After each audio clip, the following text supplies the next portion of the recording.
If you're seeing this on August 22nd, this is your reading.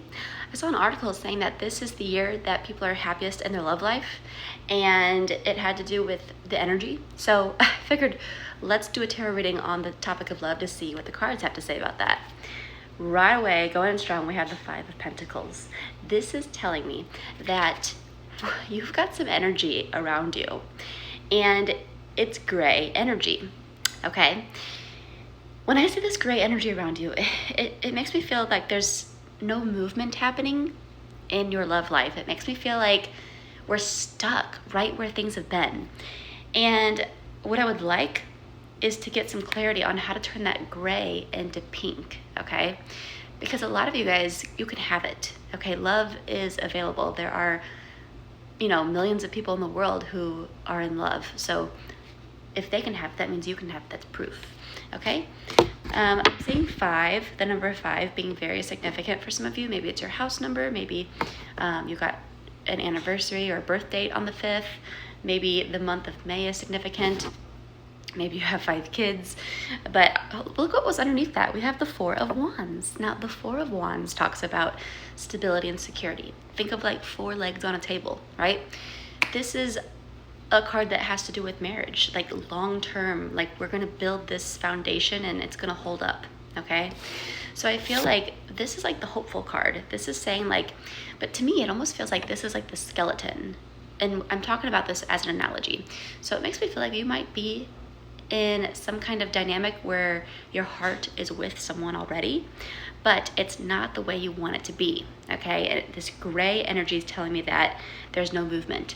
And so you're wondering, will I ever find this in love feeling with this person again?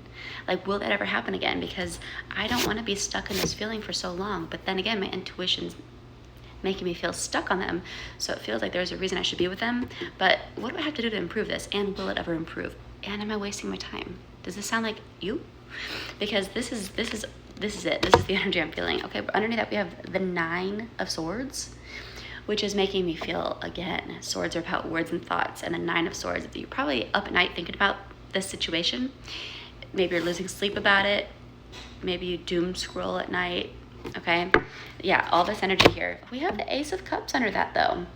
Now, aces are about new beginnings, okay? Cups are about emotional fulfillment. So whenever I'm tuning to this energy, it makes me feel like, although it feels bleak and it feels like it's been stagnant for so long, there is a new energy coming in. And you probably feel that, and that's probably why you've watched the video up until this point. So, to wrap it up, I think that we have to get rid of a mindset that we can't have it, because our beliefs create our reality. Our beliefs are just thoughts we've created for a long time. So, if they can be changed, it's a perspective change, okay? Everything that's happened in your life is not proof. It's just showing you what you're thinking within yourself. Look at that. There's confirmation that we have the Death card, but it's in the reverse, okay? This is not the end, okay? Whenever a card's in the reverse, it's like the opposite meaning. So this is not the end. There's energy here, but you have to change it within yourself. You have to start loving yourself, dating yourself, treating yourself how you'd want someone else to treat you, okay? Let me know if this resonates. If you like this deck, it's my own personal summer Halloween deck I made. It's only $25. Go get it in the TikTok shop. Make sure you're following me. I'll see you next time.